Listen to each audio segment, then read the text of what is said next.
Well Amaran வந்து no doubt it is a successful ஃபிலிம்ங்க. இனி வரைக்கும் ஃபுல்லாக போயிட்டு இருக்கிறது தான். பட் ஒரு தியேட்டரில் வந்து என்னன்னா இவங்களுக்கு ஸ்க்ரீன்ஸ் கிடைக்கிறது கொஞ்சம் கம்மியாக தான் இருந்துச்சு. காரணம் என்னன்னா அந்த படம் சக்ஸஸ்ஃபுல்லாக போயின்னு இருக்கே, அப்படி இருக்கும்போது அந்த படத்தை தூக்கிட்டு இந்த படத்தை கொடுத்தா எப்படி இருக்குமோன்னு ஒரு பயம் இருக்கும். அது நீங்கள் ஒரு தியேட்டர் ஓனராக தான் பயம் இருக்கும். எனக்கு இதே ஸ்டுடியோ கிரீனுக்கும் வந்து அவங்களோட சக்ஸஸ்ஃபுல்லாக இருக்குது இந்த படம் இன்னொரு படம் வருதுன்னா கொஞ்சம் யோசிப்பாங்க. அவங்க தியேட்டராக இருக்கும்போது ஸ்டுடியோ கிரீன் ஒரு தியேட்டர் வச்சுருக்காங்க அப்படின்போது யோசிப்பாங்க, ஐயோ இந்த படத்தை தூக்கிட்டு நம்ம போடலாமா அப்படின்னு.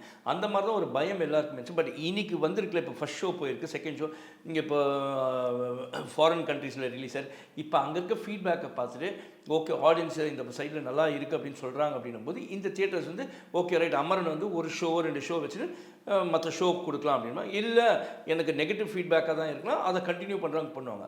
இது இந்த படம் இல்லைங்க, எந்த ஒரு படத்துக்கும் அந்த ஒரு பயம் கண்டிப்பாக இருக்கும் தியேட்டர் ஓனர்ஸ்க்கு. ஏன்னா வந்து ஐயோ எடுத்துட்டா திருப்பியும் கிடைக்குமா அந்த படம் அப்படின்றது தான். ஸோ அமரன் மூவி வந்து கங்குவாக்கு ஒரு பாதிப்பை ஏற்படுத்தியிருக்குன்னே சொல்லலாம் இல்லையா? ஆமாம்மாங்க, கண்டிப்பாக ஷூராக. ஏன்னா இந்த படம் வந்து சக்ஸஸ்ஃபுல்லாக போகுது. அது ஒரு சுமாரான படமாக இருந்தால் தைரியமாக சொல்லலாம். இது சக்ஸஸ்ஃபுல்லாக போகுதுன்னும் போது இது கண்டிப்பாக ஒரு பாதிப்புக்கு ஏற்படுத்தியிருக்கு. அது இல்லைன்னு நம்ம மறுக்க முடியாது.